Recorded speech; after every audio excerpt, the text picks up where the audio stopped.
The body count continues.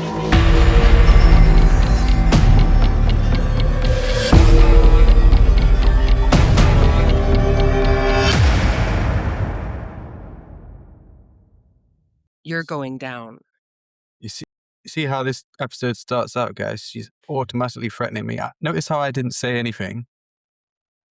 Haters will say it's because I waited for the record countdown to stop, but That's exactly what you did. You were just talking shit to me like 10 seconds ago. people will never know now. They're just gonna You take your said we're word going for to it. fight. You said you're going to kill me. Like, what? Yeah, like when we're not recording episodes, I'm just sending Marianne constant threats. Not the silence. You say it on voice chat, so I don't have any receipts. Exactly. That's the way they do it. I've mastered toxic masculinity. That you have. Thank you. Yeah, we are fighting this week, though. It's Mortal Kombat. We're renaming the podcast. It's now The Body Count Ends because there's no coming back from this war. We came back from the Black Coat's daughter war. That was like our World War I. This is like our World War II. It's that sequel. It was a sequel, kind of. And I wonder if more people will side with me this time, like they did for the Black Coat's daughter. I won that poll, remember? Did you? I think so, remember. yeah. I don't remember. You blotted it out. I do know that there's quite a few people who agree that it's boring as hell. Yes, unfortunately. I've seen the tweets. I've been tagged in quite a lot of them, usually by Alex. Thanks for that, Alex. Shout out to Alex. We love you. That's the No, royal we that she just used there. She loves him. We love him. Shut up. No, I have a funny feeling I'm going to lose this one. I'm not with the majority. You know what? I don't know what the majority is. I see a lot of defense of this movie. So I just think the people, I could be wrong. I just think the people that hate this movie are louder than the people who don't. Is that possible? Yeah, it's very possible. Like, there's a lot of people that say it's the worst in the franchise, and I don't agree with that. You cannot call this the worst in the franchise when part 6 is right there. Come on. I'm okay with part 6. I can watch that. It's not a good movie, but I can rewatch it. It's Resurrection. That's the worst one. Although I think if they had stuck with the found footage, concept for the whole movie, that might have worked a lot better. Okay, I will give you that Resurrection is not a good movie. Story-wise, character development-wise, I mean, that mask is god-awful. Busta Rhymes' lines are god-awful. It's a fun watch when I recognize how bad it is. I just don't care. Because you're having fun. Some of the characters have their moments. They're not good characters by any means, but some of them have their moments. I derive entertainment from it. It's one of those movies that's like so bad, it's good. By the way, in case you haven't figured it out yet, we're talking about Halloween. My worst in the franchise is part 6, easily. Okay. And when Paul Rudd, who is one of my favorite, not just actors, one of my favorite people on this planet, he's so wholesome and I love him and he doesn't age. When he can't save a movie, oof. There's I'm some not nice skills, at least. It does. I'm not a fan of the Thorn trilogy. I'm a fan of part 4. Part 4 is one of the greatest movies in the franchise. Agreed. Has peak Halloween vibes, peak fall vibes. I love Rachel, obviously Jamie Lloyd. I love also 5 took a turn for me because they killed Rachel off. And I feel like 5 did not fully explore. 5 could have picked up where 4 left off, which is Jamie killing her mother. And they really fumbled it. Yeah, I think in 5, it's even acknowledged that the mother doesn't die or something. So they negate the whole ending. They don't run with it. They just make her mute. Then the movie ends with some guy dressed in black shooting up a police station. It's a little bit out there. Had they really continued at the natural endpoint of 4, it could have been better. My main complaint with it is Rachel's death. I really don't like Tina. I am a Tina hater, 100%. Rude. We're going through all the Halloween movies that we're not talking about this week. You're right, we are. But you said before we started, this is episode 29, right? Yep. The 29th and final episode if the body count continues, because we're going to be fighting it out over Halloween Ends. Maybe the most divisive Halloween movie. I think that's fair to say. It takes some big swings. We're going to get into all of it. But first, we're getting 2 more Evil Dead movies. Evil Dead Wrath just entered production. We've got Evil Dead Burn on the way. It's a great time to be alive, Marianne. It is. Now that's one of the best horror movie franchises I know. I know I know you're not a huge fan of the first three. You're gonna make me say it, aren't you? What? I think you're setting me up to Yes, I like to set you up. Like, I want to get the listeners on my side early. Alright. I don't hate Evil Dead. I Oh, just don't see the vision. It's never been one of my favorite franchises. It's okay. okay. Rude. Of the original 3, Army of Darkness is by far my favorite. It's Pretty just wild. so bonkers. It is a wacky movie. It's I so do like the wackiness. It's kind of like almost Looney Tunes-esque in a way. Army of Darkness is the most Sam Raimi of the first 3, but if I have to pick my favorite of the franchise, it's gotta be Evil Dead 2013. I agree. What his movies lacked was brutality, and I feel like Fede Alvarez brought that to Evil Dead 2013. Like, let's just make it rain fucking blood. Yeah, he sure did. And that was more of a straightforward horror movie than the horror comedies that the original Evil Deads were. It still has bits of comedy, but as as an out and out horror movie, for me, it's a lot more effective. Even though I love all of them, I agree with you that that's the best one. We love Mia Allen. Come down here, pretty boy, so I can suck your cock. Yeah. And she's literally talking to her brother, by the way. X videos moment. Let's not go down that path. But yeah, we got Evil Dead Rise 2, and now we're getting 2 more sequels or spin-offs. I forget which, but I just know they're gonna bang, and I'm happy about it. Evil Dead Burn is a good title. Evil Dead Wrath, not so much. Y'all are just like Yeah. stringing words together. Evil Dead Wrath doesn't really hit for me. Did you see about this new movie, Psycho Killer, that's out? Apparently it's terrible, but I'm the posters look really cool.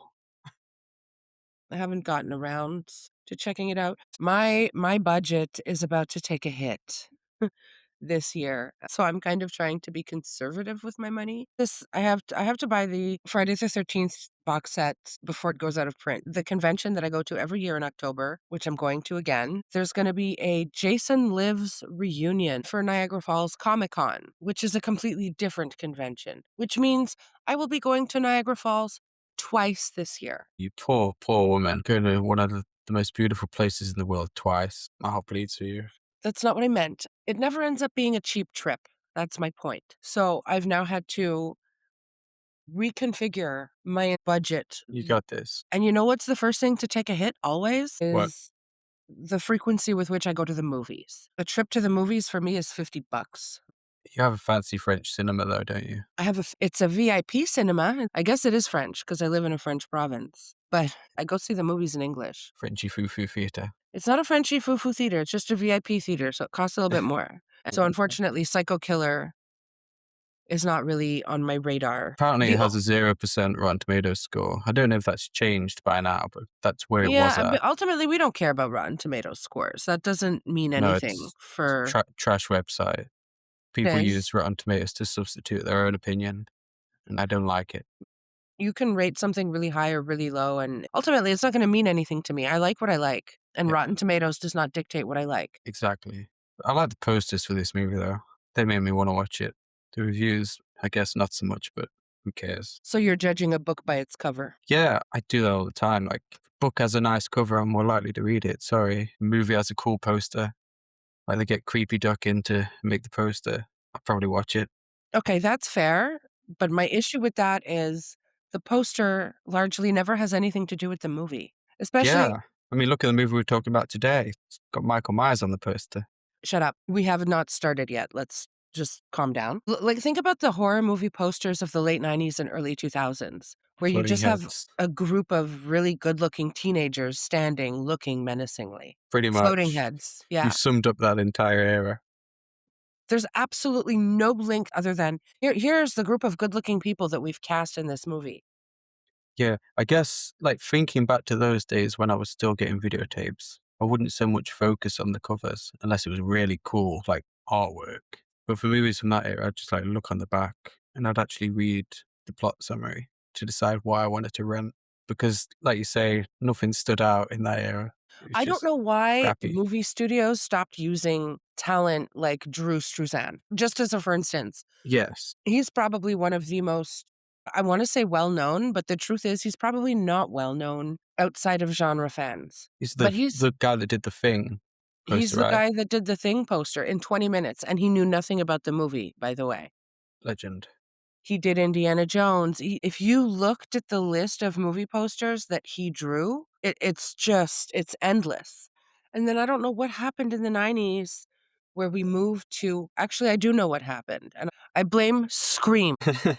Yeah, it that's one of the negative effects of Scream, I guess, where it just got studios selling the cast and not really the concept of the movie. Fast forward 3 years later where we've now had, what, 20 to 30 movies all with the same fucking poster?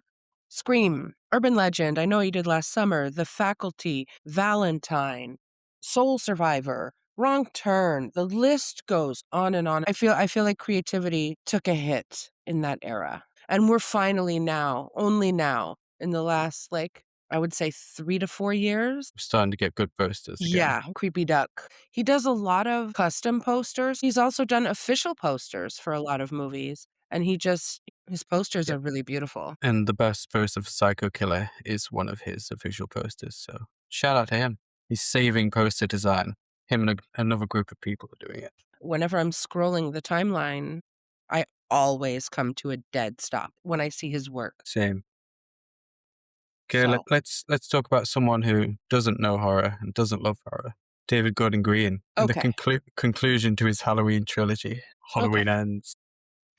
We need to have a proper conversation about where the fault lies here. I don't think it lies with David Gordon Green. Okay, That's should we save I that for the end? There's so much to unpack with this. We can get into that at the end. I don't know where the blame lies, except there's one fucking person in this entire story that I hate, that I feel violent feelings about, and that is Danny McBride. Okay, she doesn't like Pineapple Express, guys.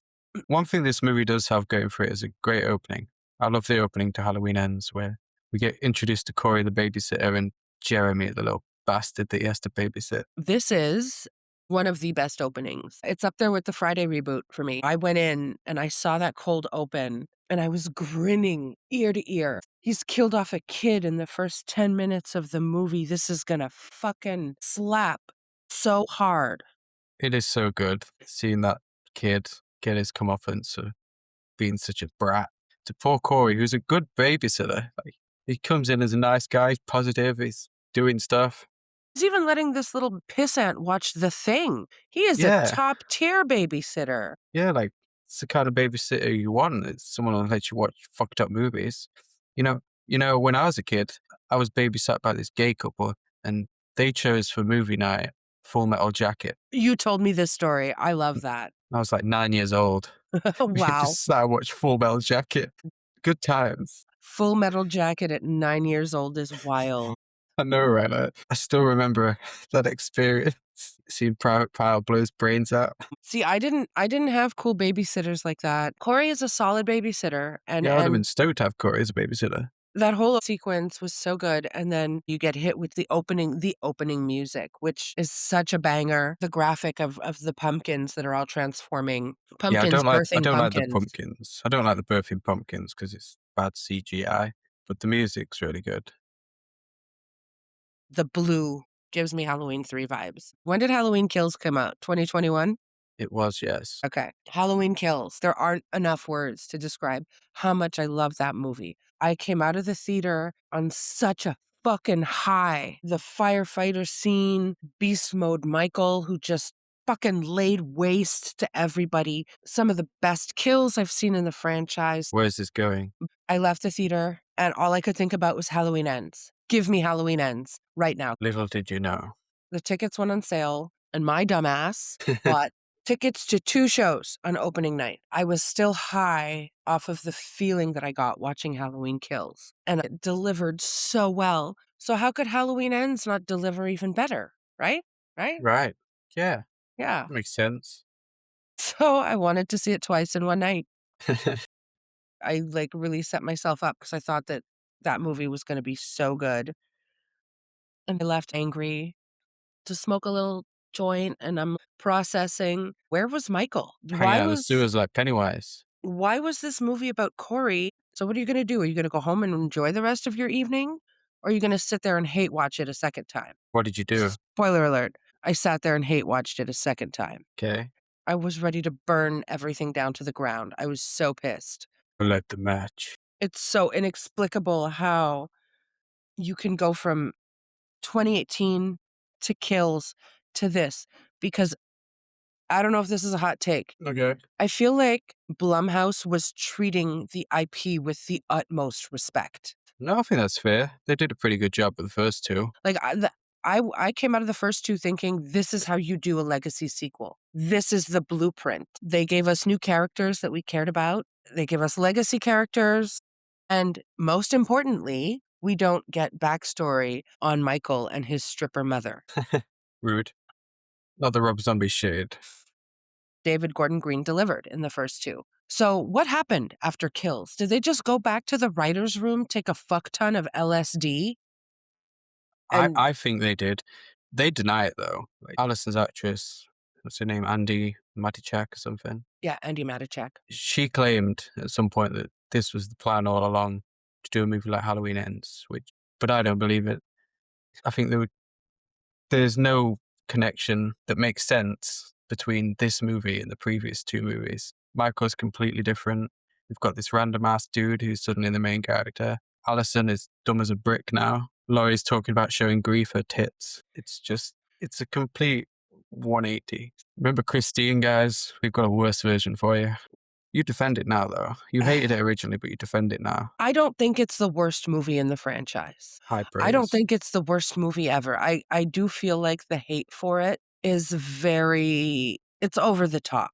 There's good things about this movie. There's bad things about this movie. Overall, I do defend it. But the things that I don't like about it really fucking irk me. So, and you just named one. My biggest issue with this movie, Allison. I loved her character across the first two movies.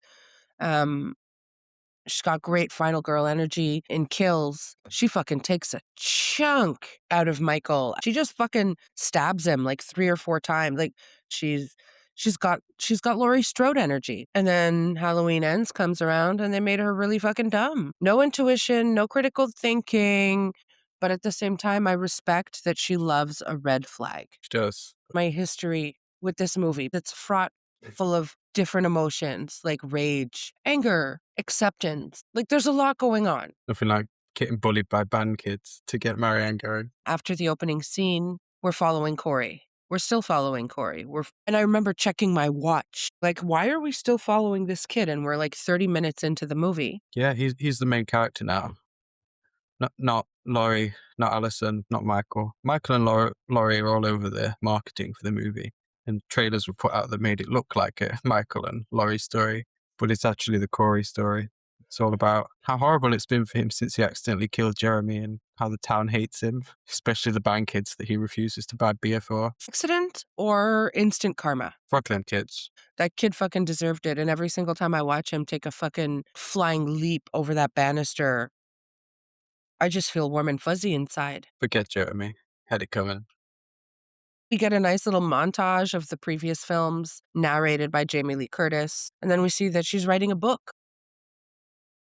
It's like Sidney Prescott in Scream 4. I was going to say, it feels very Out of Darkness. She's talking about overcoming her monster. And Cherry Blossoms.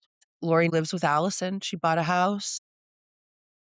No traps. No traps. She's actually baking pies. Very domestic. Losing her daughter is like the best thing that's ever happened to her. She's settled now.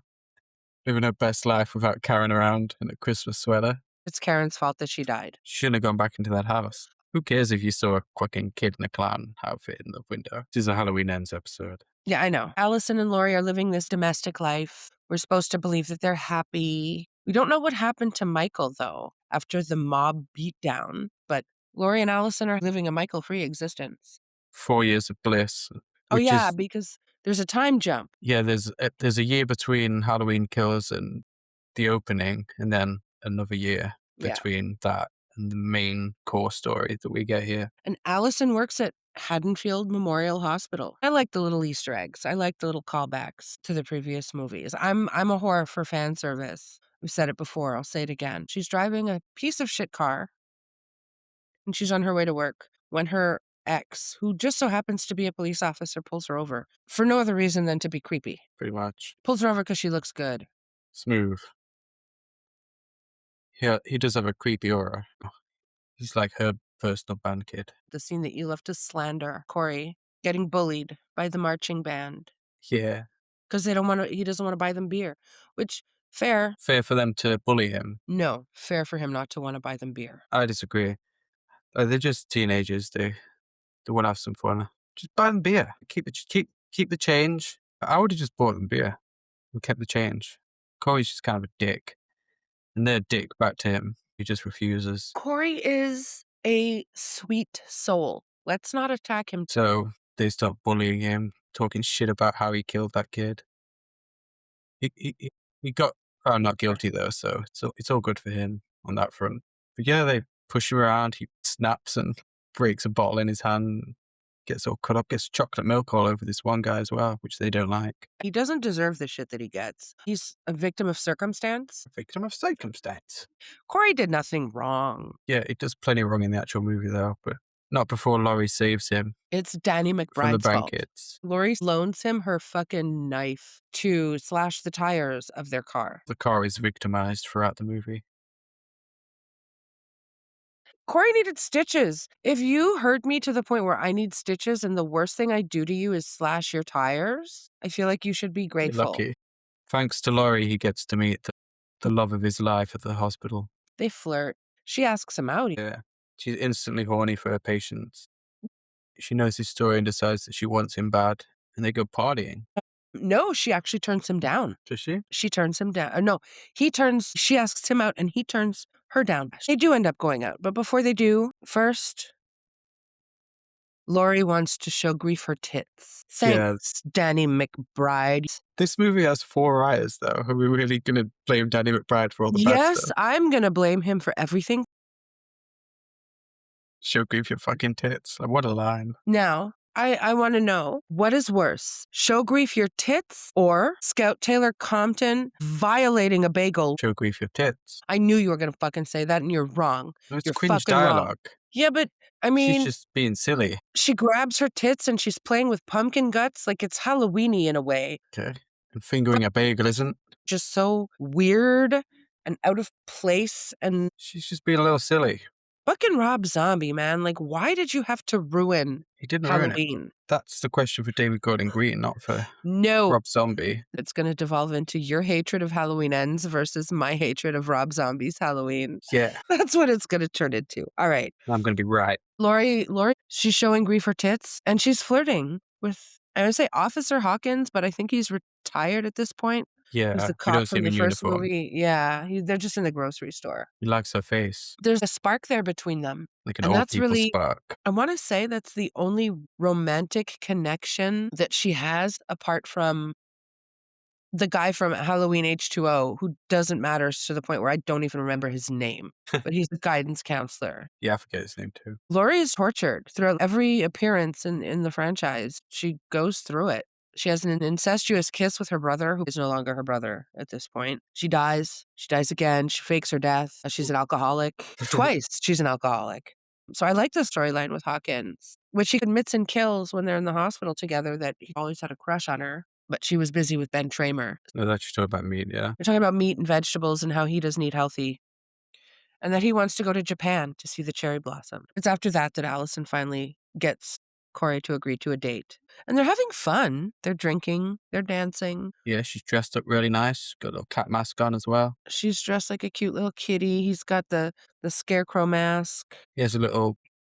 he has like an epileptic seizure on the floor of the club while he's dancing. I need She him to seems do into that it, but- under me. Oh, I bet you do. I'm sorry. I'm so sorry. Just jerking away down there. I apologize for the person I become when I watch this movie. Apology accepted. You do become a terrible person. when That it was comes to the Halloween listeners. ends. Okay. I'm not apologizing to you for nothing. But he is having fun. I have to rewatch this movie and you just take jabs and jabs and jabs. So you owe me an apology. I'm an entertainer. That's what I do. Okay. But yeah, he is having fun until Jeremy's mom shows up at the bar. She's drinking too. Guess she's the alcoholic in this movie. Jeremy's parents both live at the bar. Yeah, His mom is sitting there drinking, and then later in the movie, you catch his dad there playing pool. it's just where they hang out. Like, he gets the days, she gets the nights. It's drinking the pain away and I guess, attacking Corey verbally when they see him, or at least she does. He's having a good Yeah. time, and she resents him for it. Well, too bad. They found me not guilty, bitch. I'm gonna dance around with my hot, soon-to-be girlfriend. Maybe I'll have sex later and you and your divorced husband won't. Are they divorced? I think so. Vibe I get. Corey should have left town. And yet he sticks around and decides to work at a scrapyard. His dad's scrapyard. Or stepdad, maybe? Stepdad, yeah. Stepdad is the only one in this movie that seems to genuinely care about Corey. Because Corey's mom is... She's possessive. She talks to him like she's his wife. it's very weird. His freaking Jersey wife. Your cabbage. The voice. His stepdad gives him a bike, but like a real bike, a motorbike, because his bicycle is not really giving him any advantage against the marching band. No. They're back. And you can't make this up. They're back to avenge their LeBaron. Yeah.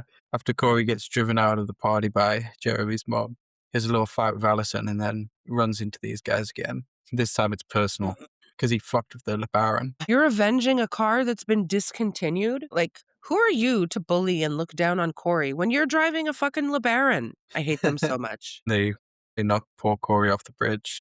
They think he's dead, but he's not.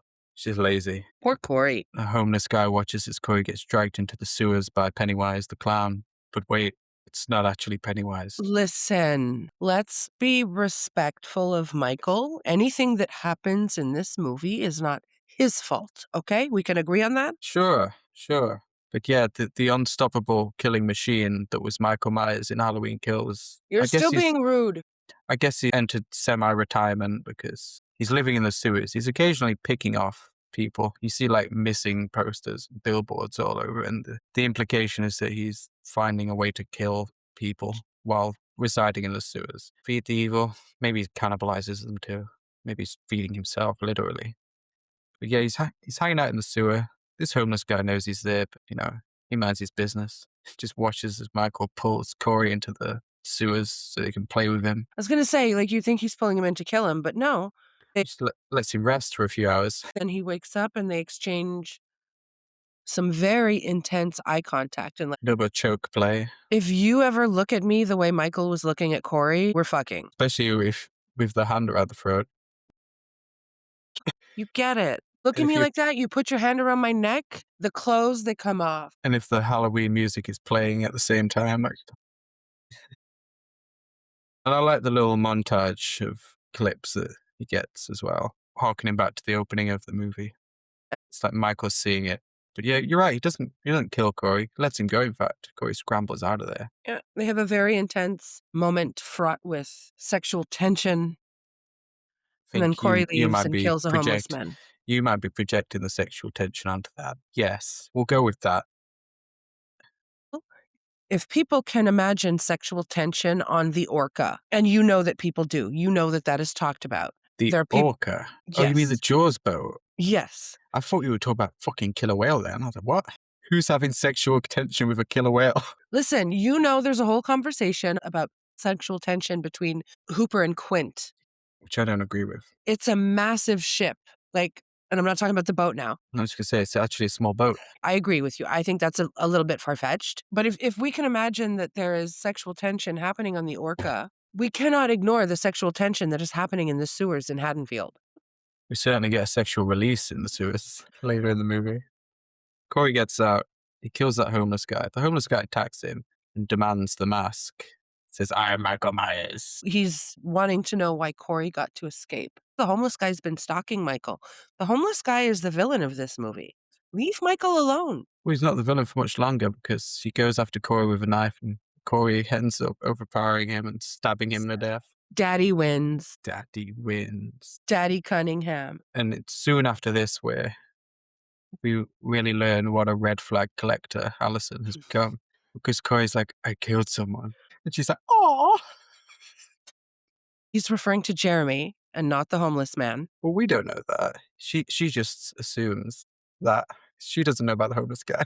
In the next scene, he's taken her to Jeremy's home. So he is talking about Jeremy. But yeah, in that moment, she gets instantly hot. She grabs his hand, and I don't know what Yeah. it is about somebody telling her that they've killed somebody. She's stoked on it now. Michael Myers broke her. even before Michael Myers, because Cameron was a dick. Her boyfriend in the first movie cheated on her, and then when she confronted him, he gaslit her, got angry at her, and threw her cell phone into a bowl of, what was it, pudding? It was potatoes, wasn't it? Mashed potato. I was really happy when he died. Yeah, she loves all of this, though. Loves the tour. They even go on a dinner date after this. That's how stoked she is on Corey. For all of the things you can say about Corey to slander him, he's a good-looking dude. Rohan Campbell is a good-looking dude. Okay, I'll go with that. He has Costas Mandylor lips. I see the vision. Yeah, I get His where you're coming from lips now. are like pillows, and you just want to sit on them. Do I? Damn. A lot of people do. I know at least like 3 or 4 people that do. He's got these beautiful fucking lips that you just want to do a million different things to, respectfully or disrespectfully. It's his call. He's Arnie Cunningham now, basically, which is intentional on David Gordon Green's part. Poorly executed from my tangent. I'm just going to edit your tangent out of the episode and make it look like you were silent the whole time and let me go on and on about how good the movie is. And maybe I'll even cut a clip together. I agree, Marianne. There you go. I'll be talking like Chef in that one episode of South Park after Isaac Hayes quit. I love Corey. So they decide to go out for a little bite to eat. They have fries. And her ex intrudes on their date rather awkwardly. And Corey gets angry, which is very sexy, by the way. Yeah, he's basically harassing Allison. He's not down with that. Scares him off, though. I guess the town is low on cops. After the events of Halloween Kills, half the town got killed. Beggars can't be choosers when it comes to hiring. Down at the Haddonfield Police Department would be my guess. Brackett's dead. He's not even He's not even a cop anymore. He works at Haddonfield Memorial Hospital as a security guard. Corey gets revenge for Allison because he lures that cop into the sewers shortly after this dinner date gone wrong. Has it gone wrong? Well, it went pretty well for Corey in the end. It's funny because you'd think that it would affect Allison's feelings towards dating him. She's more into it. Yeah. So she's like, let's burn this down to the ground. Let's feed a copper to Michael Myers, which is what Corey does. Literally, that's what I wrote in my notes. Feeds him to Michael. Lures him down there, gives him a little smile, and then Michael jump scares the poor guy. Corey holds this guy up for Michael. Show me how to do it. And then you get one of your favorite moments. You cannot tell me there's no sexual tension when Michael Myers fully fucking busts a nut. He's groaning and shaking. Filling his pants after killing a cop. But there's no sexual tension. Yeah, you see him like shaking and the noises he's making. It's an interesting choice. This movie is porn. In a way. That scene is really hot. It's kind of goofy, but it's fun, I guess. Me and my fetish for men with masks. Can we agree? Okay. That the Mount Rushmore of masked killers is Jason. Bubba, Jason, Michael, Ghostface. We can agree. Yeah, I think that's fair. I mean, besides those 4, I can't really think of another mass killer that's even vaguely on their level. Wrap your mind around this. Okay. We have now seen 2 out of the 4 bust a nut on screen. We have seen Michael. What else have we seen? Bubba. Oh, yeah. I remember now. Yeah, he was into Stretch right there. He was into Stretch and he just fucking busts a nut. The bust a nut cinematic universe. And I want more of it. Specifically, I want Jason to bust a nut. We need Jason Ghostface to do it next. I don't care about Ghostface. Here's how we save Scream 7. I have to take Ghostface off from Mount Rushmore. Ghostface isn't a character. He's a costume. Okay, so you just need Jason to bust a nut now. Your life is complete. I need Jason to bust a nut to round out the cinematic universe, but I also need him to bust a nut for personal reasons. Okay. I will never not think it's funny that 2 of them have done it. Did they find it sexual and leave it in because they thought it was funny? I don't know. David Gordon Green's quite an oblivious person, so... Listen, the real villain of this story is Jason Blum. Let's not lose focus here. He thinks he's fucking Thanos. When James Jude Courtney plays Michael getting his powers back, is that how he imagined it would go? I have questions. It's one of my favorite scenes in the movie. But out of sheer stupidity, Corey sleeps with Allison. Is that what happens next? Yep. He has his surgasm. And then he runs back to Allison and they have sex You know who else is having sex? This old doctor that Alison works for. with her coworker. Yeah, who he promotes above her because she's having sex with him. She's sleeping her way to the middle. Corey gets wind of this and he decides to act. And he brings along his understudy, Michael Myers, to help with the job. Corey is the understudy. He's Michael Myers as written in this movie. Corey is the one who says, "Show me how you do it." Exactly.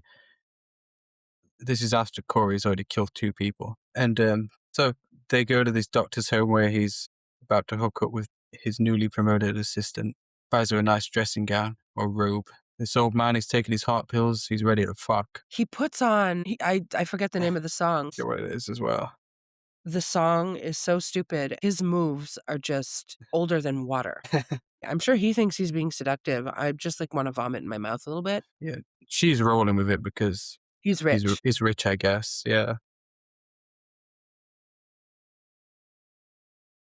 Nobody wants saggy, wrinkly balls without some kind of payoff. She doesn't even get that though because Corey takes out the doctor. Her grandpa gets killed while she's in the shower. And then he tries to chase after her to kill her, but she runs inside and locks the door. Like Corey at this point is a very clumsy killer. But thank God he brought Michael along. Yeah, his partner in crime. He's Robin. Whoa. Because Michael jump scares that redhead. Whoa. Listen, I know you're broken inside, but A little bit. Michael Myers is that man.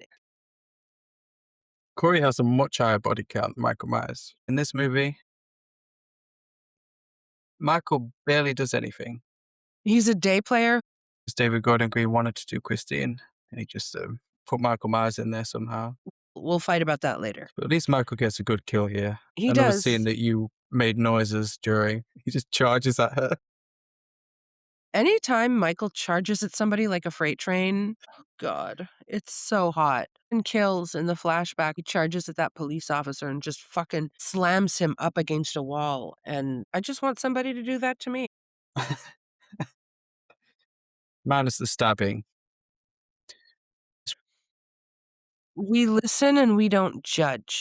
This is a safe space. I'm judging. Corey doing some weird thing at the window while Michael kills her. He unbandages his hand and then presses his bloody hand against the window. Leaves a lot of evidence, Corey does. Yeah, but are the Haddonfield Police Department really investigating? Is there a Haddonfield CSI? Do we know? I call her the redhead. Yeah. I don't know her name, but I like her kill. It's very reminiscent of Bob from the original. It's got some Bob notes in there. Yeah, definitely a callback. That's what you get for sleeping with people to get ahead, folks. Maybe Alison will get that job after all. At least she won't have to go into work tomorrow. Alison and Corey go on a really cute date. They're hanging out on the roof of a radio station. And at some point, the radio host comes out and sees them and he roasts the fuck out of both of them. He's like, get the fuck out of here, bro. Right? Beat your ass. And then Corey goes home and his mom's crashing out because she thinks Where she's... you? You were with her. Bitch. She thinks she's losing Corey to Allison. She slaps him. And then she kisses him in a very not motherly on the lips. way. It's a long, lingering She's a weird kiss. bitch. Well, it's not long, but it's longer It's than not long. a kiss from your mother should be. And stepdad's like, I hope you find love. Wait, do you love this crazy bitch? The writing is still questionable. And Lori at this point feels like Corey has Michael's eyes. I don't know what that means, but obviously she's Japanese right. eyes. Yeah, she's onto him. All the intuition that Allison lost since the last movie, Lori found it. And she tells Allison to stay away from Corey. She tells She's Corey like to that stay one away guy from in Allison. Dexter. He's just always staring at, The guy from the GIF, yeah. I'm onto you, bitch. So funny how this whole trilogy treats Lori as like some old crazy person who went through some shit decades ago and she just hasn't gotten over it. They kind of dismiss her. Her daughter dismisses her. Everybody dismisses her, pretty much. Allison's dismissing her. She knows what she's talking Grandma, about. I want to fuck him. He's only hurting other people. God. He never would have hurt Allison. This is the part where Laurie talks shit to him. Jeremy's house. She basically tells Corey to stay away from Allison. She's turning on him because she was very much in his corner, and that's gone now. So Allison and Corey plan to leave town together. They're going to ride off into the sunset, but not before Corey takes a trip to the sewer. Yeah. This fight with the old lady has made him really angry, so now he needs a mask. He needs the mask, which he wasn't wearing any of the other times that he's killed people in this movie. He wasn't wearing it when he killed the doctor or the homeless guy, but he needs the mask, guys, because that's going to be a transference of evil. I think this is him trying to frame Michael. Okay. I feel like each of his kills becomes more and more intentional as the movie goes along. He doesn't want his scarecrow mask anymore. He wants to upgrade.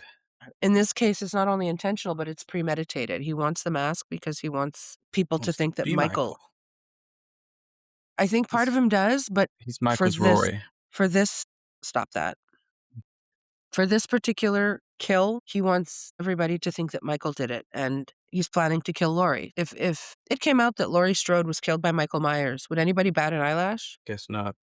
He goes to the sewer and he overpowers Michael. Yeah. Remember that guy that took out an entire fire department? Remember the guy that got back up after the town beat his ass and then killed them all like it was nothing? He's no match for this bullying victim. Gets overwhelmed, does Michael Myers in the sewer and unmasked and just left there all old and bald and sad after Corey mugs him. So stupid. One of the most divisive scenes in the movie. So I have a question. Okay. Because I agree, Mike is a strong guy. Everything you just said is true. You should have killed him. We've had the transference. Yeah. I don't agree with it. I'm trying to follow the story as they've put it forward. Do you think that with this transference comes a little bit of strength for Corey? Well, he can squish people's heads now, I guess. And then my second Maybe. question, because you say, he should have just killed him. Yes. My take is that Michael has a soft spot for Corey. So he lets him beat him up. I kind of feel like Michael let Corey take it. He could have killed him, and then it would have been roll credits and the movie's over. No. It'd have to be. If you're Danny McBride and David Gordon Green and you're a clueless idiot, then yeah, the movie's over. Okay, yes. But He would at that kill point, it Corey should and have then he just would leave and go after Laurie. at that point it should have just been Michael killing people. He could even kill the same characters. Like, it's a slasher movie. It doesn't have to be like a convoluted way of him getting No. to kill the same people that have given Corey shit. You can just do it all. Instead, it's Corey. Do you pick up on Michael having a soft spot for Corey? Well, yeah, he hangs around with him a bit, so yeah. And then, spoiler alert, but if you haven't seen the movie, you shouldn't be listening to this. Anyways, at the end, when Corey is dying, Michael is the one who kills him, and I view it as a mercy kill. Corey's dying, and Michael just puts him out of his misery. I see it more of him being just done with Corey at that point. He's got his mask back. He knows where his main target is. Time to snap this fool's neck. He could have walked away and Corey still would have died. Yeah, of course. He was done for. It was over for him. The lady from Kills, Michael makes her walk watch away. him kill her husband. Michael likes to play with his food. He's dark and twisted, and that's one of my favorite things about the character, at least in the new trilogy. He's just here to inflict pain, both physical and emotional. No, I think Michael should have just killed him. And then that's no closure for Alison. She's still got the feud going on with her grandma. She does not know that he's planning to go and kill her grandmother. Laurie knows that Allison's leaving town with him and she's trying to stop her. And then Allison turns around and throws the deaths of all of her friends and her parents back in Laurie's face, which I think is really unfair. Yeah, she really goes in at her. In Halloween 2018, Allison was her only ally. Now it's flipped. And Allison was the only one who understood that everything that Laurie had been through. So yeah, I don't like this scene. And then she gets stood up at the date that he arranges with them anyway. Meet me at 9. He's preoccupied. He has a very good reason to stand her up. Yeah, he's got to get revenge. The marching band is still very upset about the LeBaron. This goddamn fucking LeBaron. He does do more damage to it, though. He scratches the hood. Good. Writes Psycho on there because they called him Psycho earlier. I am Team Corey. Could they not have come up with some better characters to bully Corey? Like these tiny little band geeks, Ginger kid with a mullet. This one time at band camp, I'm sorry, the marching band doesn't instill fear in anybody. Let's stick a flute in his pussy. The movie I really want to see. They're going to get upset about Corey killing them all at the scrapyard. Corey lures them to the junkyard, picks them off one by one. Some good deaths here. There's some really good kills in this scene. We get one off screen, but the Even rest that's are good, I think. yeah, Spike it's through the eye. well done. But unfortunately, Corey's dad, who is working at the junkyard, he gets killed. He's there just chilling in the office watching a Jean-Claude Van Damme movie. Real Peak. cinema. Just for it to get interrupted by this fucking massacre. Poor guy. And he gives the one guy the shotgun, which is a bad idea as it turns out. Corey's stepdad realizes that it's Corey. Yeah. And just as one of these band dorks is about to kill Corey with the shotgun, his stepdad takes the bullet. That's him done for. Then he runs over this ginger kid with a fence and he steps on her head, pops it like a cherry. Really great kills throughout the whole scene. And then Corey goes home to kill his mother. And then we're back at the radio station for a scene that's so iconic. I love it. Yeah. Even though they cut it to make it worse, would have been better uncut, where we would have got the full Darcy appearance. We don't like off-screen kills, people. Yeah, we especially don't like it when it's Darcy. Our mutant queen, Yeah. Darcy the male girl. Diana Prince, for those who know. Legendary body of work, pun intended. Seen her in many films, Me too. She's quite an actress. but she shows up in Halloween Ends briefly, for like 5 seconds. As the radio station receptionist. And then, gets killed off screen. Really bummed about that. Yeah, because apparently they shot a full death scene for her, where she said it was like almost like a ballet, the way it was done. Or at least the Darcy cut. Let's go, Universal. We get another great kill though. The radio show host gets his tongue ripped out. Flips the tongue. It's a really great visual effect. This might be my favorite kill in the movie, I think. Just because the VFX is so good. Guy's fucking jaw hanging off, tongue hanging out, and then flipping on the record. Cinema for a brief second. If they had shown Darcy's kill, I think we would have been looking at the best scene in the entire movie. That's our last drive-in buy-ins. And because they cut it out, my favorite kill sequence then goes to the junkyard. Because at least we get, 1, 2, 3, 4, 5 deaths? Yeah, 2 of them off screen. And Corey visits his last victim. Time to finish the job. It's time to finish Grandma off. Fuck old people. So he can have Allison to himself, which he makes comments about that like earlier in the movie. If I can't have her, no one can. And it's a little bit concerning, to say the least. Yeah. Bit of a Little red flag. toxic. A little toxic. But Lori, because her intuition is just off the fucking charts, she Yeah, knows. She's locked in. She's preparing very slowly for what's about to happen. And she calls the cops to tell them there's been a suicide at her house. And it really does look like she's about to kill herself. Allison says she's leaving. Allison says some awful things to her. So her killing herself, not so far-fetched, in my At this opinion. point in the movie, I wouldn't have been surprised if that's what they went with. I was screaming at the theater, at the screen in the theater. I would have not been happy. But instead, she shoots a pumpkin. Yeah, they don't go that far. With the Splatters intention a of pumpkin all over the wall. Yeah, with the intention of drawing Corey out, which it works. Because he's a dumbass. Did you really think I would kill myself? You dumb little bitch. And when he realizes that he's kind of painted into a corner at this point with Allison and with Lori, like there's really no way forward, he decides to kill himself instead and make it look like Lori did it. Well, she just shoot him several times first. And he falls down the stairs. Again, we get some of that, if I can't have her, no one can. And then he stabs himself in the throat with a kitchen knife, which, to be fair, Dramatic. stupidly, Lori then grabs it and pulls it out. So she's standing over his body, holding the bloody knife that killed him. As Allison gets there. But again, this becomes another example of Allison being stupid, because Corey's dressed in a boiler suit. He's got Michael Myers' mask right next to him. Laurie's clearly been attacked. She's all like, "What have you done?" Well, clearly she's redressed the body and planted the mask. I mean, if you know anything. One devious old lady. Allison runs away Fuck. in haven't I played? tears, and that's when Michael shows up. Yeah. Laurie's just there chilling in the corner of the house.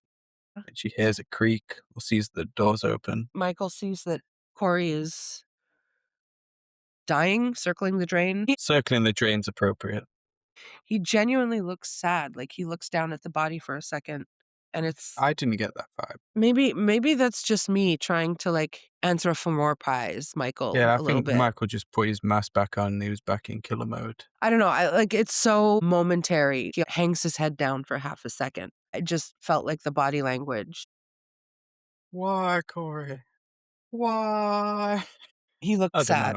know. Corey tries to grab the knife and he's like, "Fuck you, bitch. It's my knife." It's two things, because I do agree with you, he's done with Corey. Corey serves no purpose to him anymore. But I also feel like killing him was more like, "I don't want you to be in pain, buddy." It's an easy kill.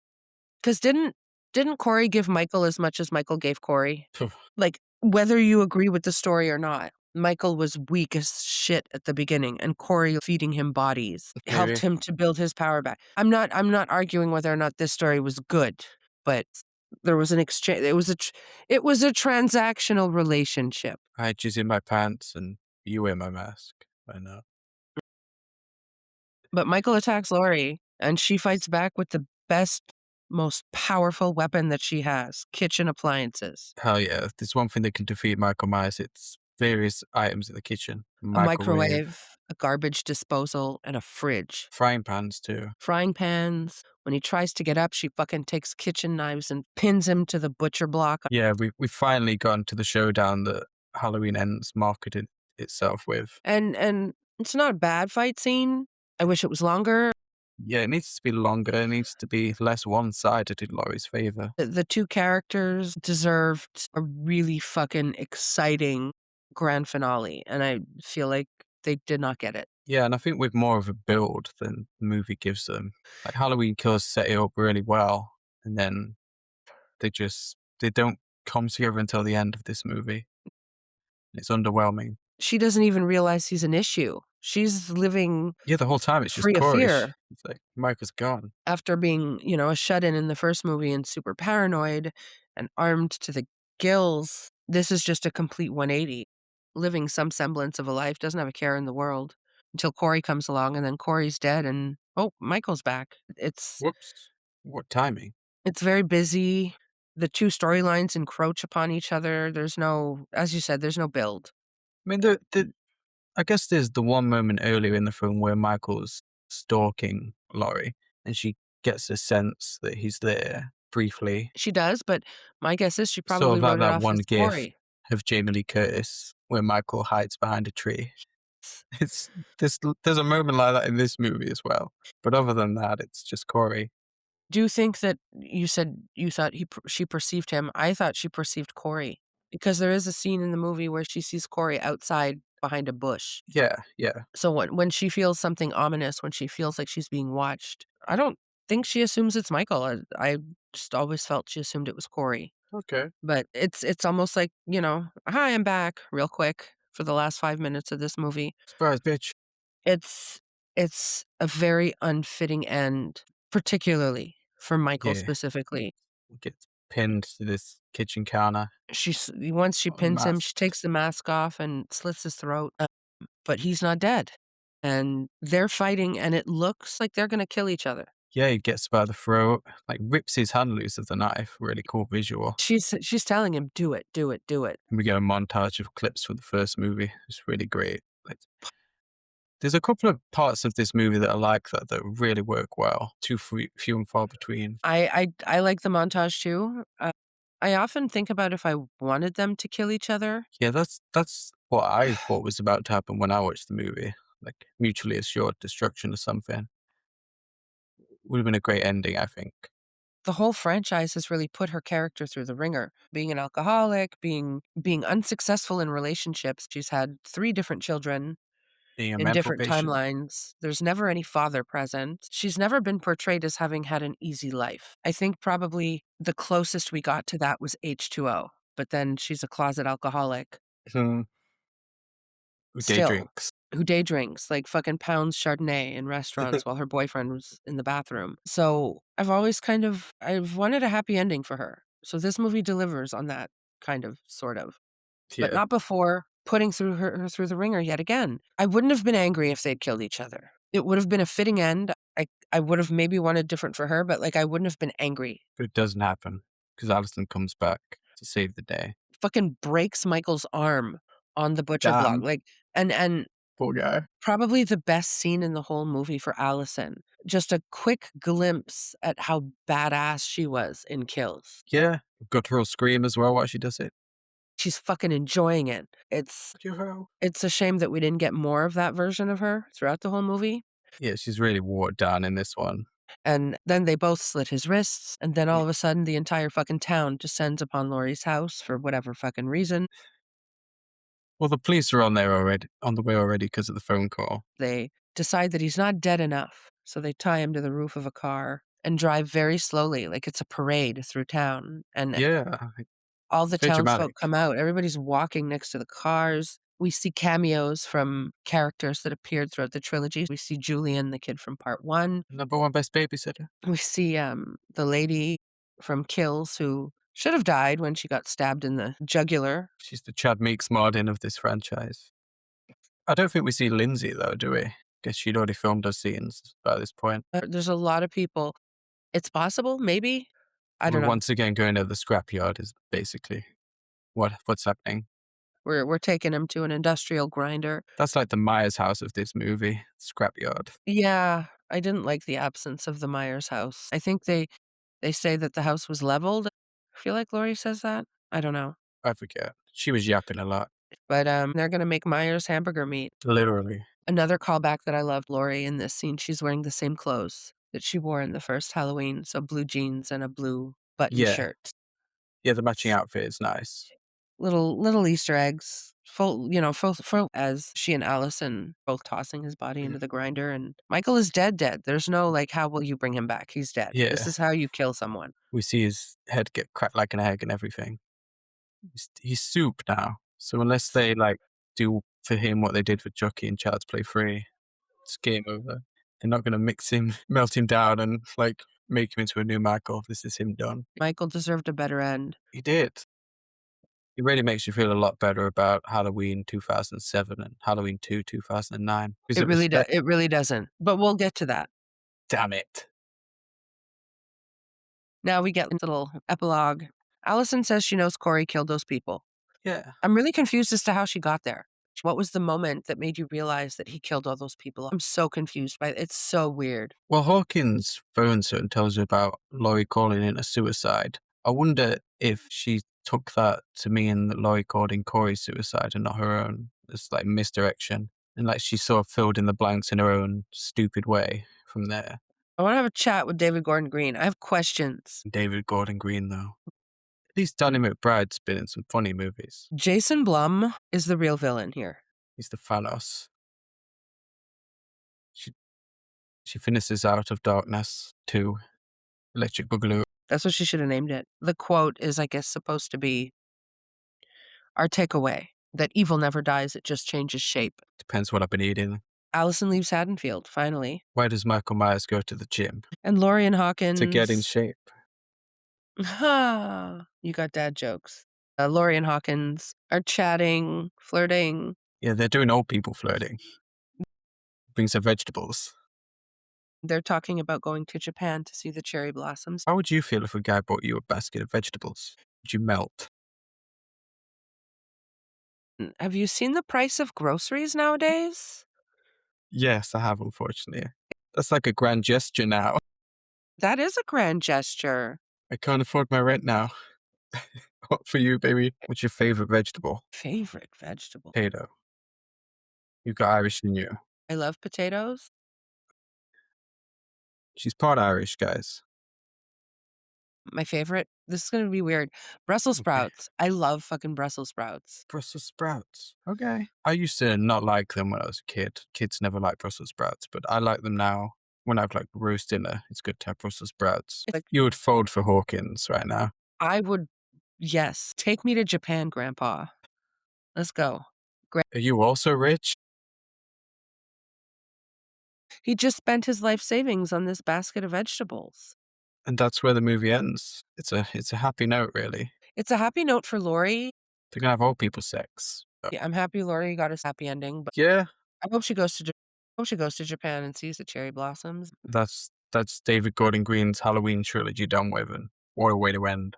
Oof. I like the movie. Yeah, you've softened on it over time. We've kind of gone in opposite directions because I used to like it, and then I changed my mind. I have my issues with it. I enjoy it when I watch it, but I'm very like on the fence of about a lot of things. There's things that I like, there's things that I don't like. So let's get into the Corey of it all. Corey of it all. The Corey hates. If you hate the character, that's fine. Yeah. The actor gets so much hate. Yeah, Which I don't I've heard like. he gets abused at like conventions and stuff. There's been a few incidents.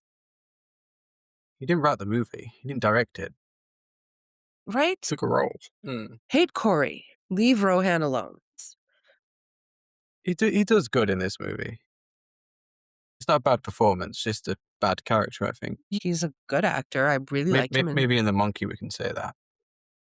I don't think that was Not for this suited to him. movie. I don't think that character was suited to him. No. He's good in Silent Night, Deadly Night, Yeah. but I get the Corey hate, and I think it could have been avoided had his character been introduced earlier in the trilogy, because he was shoehorned in. Yeah. Who's this Corey guy? Yeah. Where's he come from? I much rather would have been, hey, it's that guy Corey from Halloween 2018. We saw him for 2 minutes, remember? No, he's just appeared magically after the events of the first two movies. If we're supposed to believe that him and Allison are the same age, wouldn't he have gone to high school with her? Is he? I think he's supposed to be 24, right? Because he's 21 years old when Jeremy dies. I think. Wouldn't it would have just made perfect sense to have him in scenes in the first movie. It was the dance. Maybe have him in the mob in Kills in just a couple of scenes. He doesn't have to be a prominent character, but to hyper focus on him in the finale of a trilogy where I've never seen him before. It's an odd choice. And it feels random despite them claiming that it was always the plan. I don't believe that. The next issue I have is Here we go. Allison. The downgrade. Such a good final girl in 2018, an even better final girl in Kills. Can we not have some continuity at least throughout the characters and their arcs? Yeah. I'm happy, I guess, she got out of Haddonfield because ultimately that's what she wanted. Mm. And I like that scene at the end when she breaks Michael's arm. Everything else, meh, disappointing. Yep. I like Laurie's happy ending. What do you think? Do you prefer the happy ending, or would you prefer her to have died? I don't really enjoy the happy ending, personally. You wanted them to kill each Or other? the scenes between her and Hawkins in this movie. I think they were kind of cringy. Okay. Not a note that I like the movie ending on. I would have been fine with them both dying in that fight. Maybe Allison comes in and finds them both. That would have been the satisfactory ending to you? Maybe not, but it doesn't really have to be satisfactory. It has to work. Well, I don't think satisfactory to you, meaning it works for you. So Yeah, that is what I'm worked. asking. Like, It would have worked better than what we get. I don't like the domestic Laurie Strode that we have bookending this movie. It's kind of corny to me. yeah, it's a little weird. I would have been okay with them killing each other and then Allison leaving Haddonfield, being like, I'm done with this shit. I'm not gonna Yeah, fucking fuck this do town. 18 Halloween movies like Jamie Lee Curtis. I'm just gonna fuck off right now. Jamie Lee Curtis is still talking about doing more. Good for her. Get that bank. She does do good in this movie, despite the way her character's written. Yeah, I don't mind her getting a happy ending. Just could have been better. I agree. There could have been a more interesting ending to the movie overall. And Yeah. I cannot stress this enough. Maybe it should have Michael, ended with her showing us her tits. Hey, grief. Cut to credits. that'll be in Scary Movie 6. Remember that one photograph of her that everyone was thirsting over? Yeah. And Halloween ends like that. I don't know.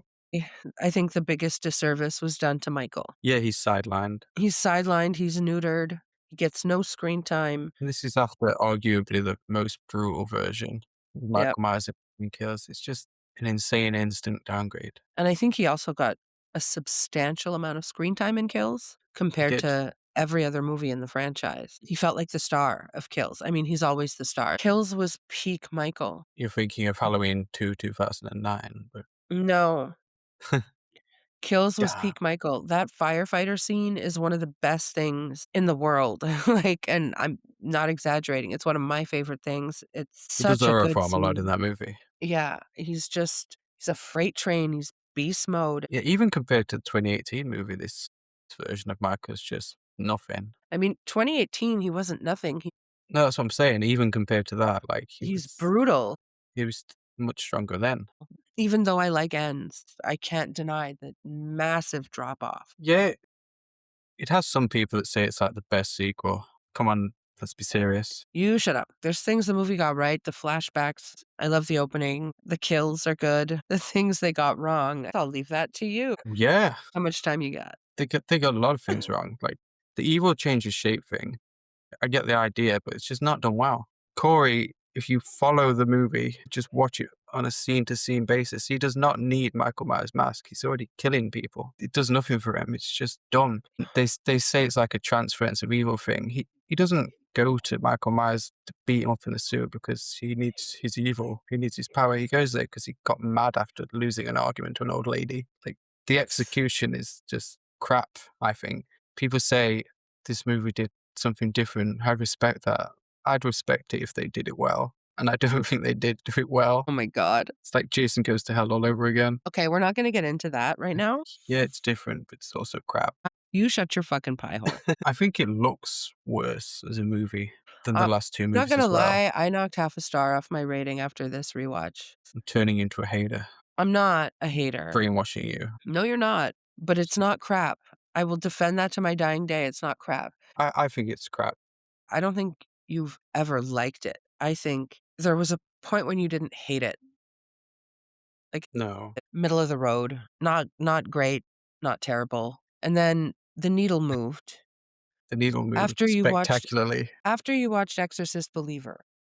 which is a much worse movie than this. What the hell happened? What's with the hate all of a sudden? Well, I watched Exorcist Believer recently, and I checked your letterbox, and you did in fact watch the two back to back. Oh, like, did he really do the same thing to both franchises? After all, like, that movie opened my eyes, I guess. The reality that a change of pace isn't always a good thing. Can I suggest another change of pace? Maybe back in the other direction. Okay, You absolutely hate The Strangers Chapter 2. I do. It's a worse movie than both Halloween Ends and Exorcist Believer. Exorcist Believer is pretty terrible. It's closer, but You've still been very vocal in your hatred about Strangers Chapter 2. the worst mainstream horror movie I've ever watched. So maybe this is just an opportunity for you to reevaluate Halloween Ends on a scale of I mean, if we Exorcist Believer and Strangers Chapter 2. I mean, if we're grading everything against Strangers Chapter 2, then it's The Godfather, isn't it? Wow. But yeah. Exorcist Believer is definitely much worse from David Gordon Green. Like, you watch Exorcist Believer and you realize that David Gordon Green and Danny McBride genuinely thought that they were cooking with the Evil Dies Tonight stuff. They think they are social commentators, and it comes through in that movie. A little bit in this movie too, but not as bad. It could have been executed a little better, and now Flanagan is taking over, and it's a It's going to complete be better. overhaul of the cast, which That's how you know it's a bad movie. I was really looking forward to Exorcist Is it Deceiver? I forget. Deceiver, Retriever. It's not happening now. I was curious about where the fuck this was going. I wasn't. But yeah, I guess Exorcist Believer did change my views a little bit because it was so offensive. All right. And I did revisit Halloween Ends and realize that a lot of this is actually quite bad. Like, it's different, but it's bad. Shall I rant about Exorcist Believer for a bit? No, please don't. Chris just flat out lied about the people that saved her daughter's life. All because David Gordon Green thinks he's a feminist. This Go is ahead. not an Exorcist Believer conversation. I know you hated it. Let's leave it at that. We're gonna The main actor was not good, by the way. Leslie You're all Odom. just coping. No, I He was a loved him. bland Mary Sue character who fell for the most obvious bait and switch I've ever seen. You like the Black Coat's daughter. You cannot be trusted. Blackcoat's daughter makes sense. Blackcoat's daughter doesn't tell you it's going to do one thing and then do the opposite 5 fucking Sure. times. It actually does. It makes me believe that I'm going to see something. Fuck you. And it does the exact opposite. You see something eventually. You do absolutely not. Like 70 minutes in, people start dying. I'll have you know. 70 minutes in. Jesus, Fuck you. fuck you. You dirty Exorcist Believer fan. Oh my God, I can't breathe. Oh God. Broken her. You leave the Blackcoat's daughter out of this. You leave Exorcist Believer out of this. This fight's really about to get out of hand. You know what? I don't even care that you don't like Exorcist Believer. I'm pissed that you're slandering Leslie Odom.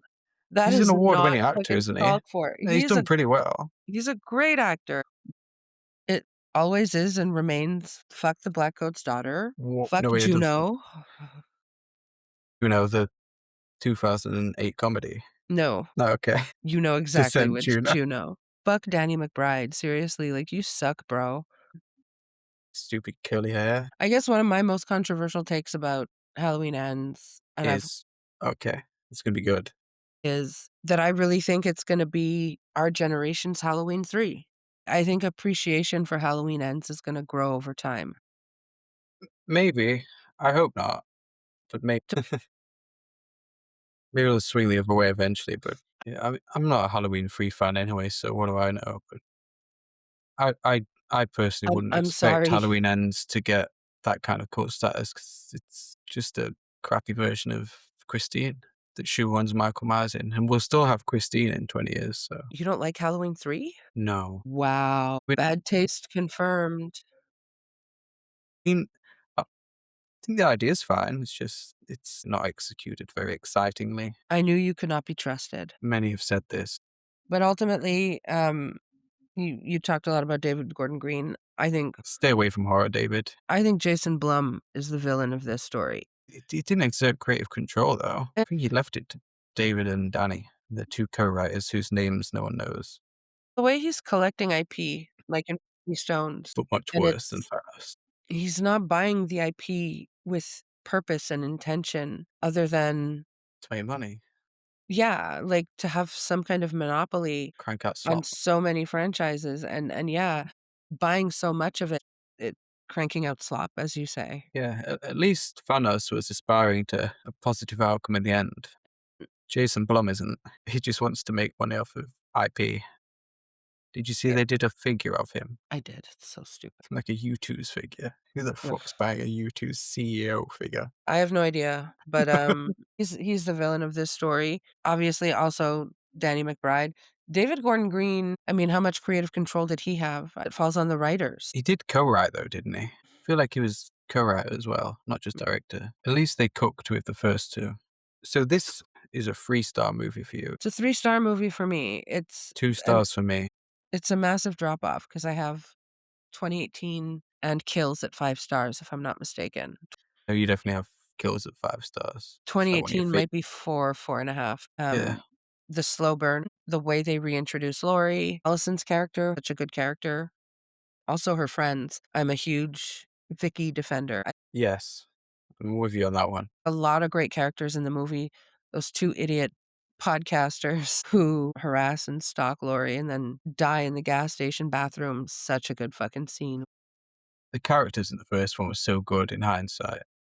So good. When you look at this movie and its characters. And then Kills fucking cranked it up to a billion. Where do you rank it in the franchise? For me, it's second bottom. Second bottom? Yeah, Resurrection's the worst. That's this movie. I've gotta find it. Not that there's a huge gap between this and, like, 5 and 6. It's 7th. How I many have movies it have we had? I know 13. it's okay, so it's definitely above the Rob Zombie ones for you. It's above the Rob Zombie ones, it's above Is it above Resurrection and Curse. 6? Yeah, it's above Resurrection and 6, it's above 5, and it's above 2. It's above 2, the original Halloween 2. Yeah, never been a big fan. It's kind of slow. It's not like, it's just as slow as the first movie, just not quite as good. But this is right near the bottom of mine. Nobody's perfect. Come pretty close, though. No, Maybe if you fix your Halloween ranking, because it's awful. it's good ranking Yeah, so the takeaway is I enjoy it. what an endorsement I'm the one who's right. I'm gonna defend it for now, at against least. people who wanna call it, like, unwatchable. No, it's not unwatchable. It's a well-made movie for what it is, but it's just There's so much crap. worse out there. That's my selling point for Halloween Ends. Yeah, you could do worse. You That's a could do great worse. endorsement. Yeah, it's what I say on the first date, you know? Could do worse. Like, But anyways, I'm right and you're wrong. yeah, we'll do it, pal. Oh, geez. Let's see what happens. I know how Black Coat's daughter turned out. Yeah, so do I. Awful movie. Oh, it's 5-star classic, Please. which Snooze Halloween Ends fest. will never be. Black Coat's Daughter being a snooze fest the way Skinamarink was a snooze fest. Now you're just lying. Now you're just being mean to me. But yeah, we're done with Halloween Ends, guys. Last, we can move on to bigger and better things. Fuck you. Do, do we have anything planned for next week? We absolutely do not. Fuck yeah. We're so ill prepared. We thank everyone for listening. And if you're so inclined, please hit like, share, and subscribe.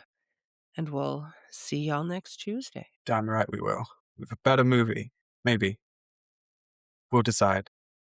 Get fucked.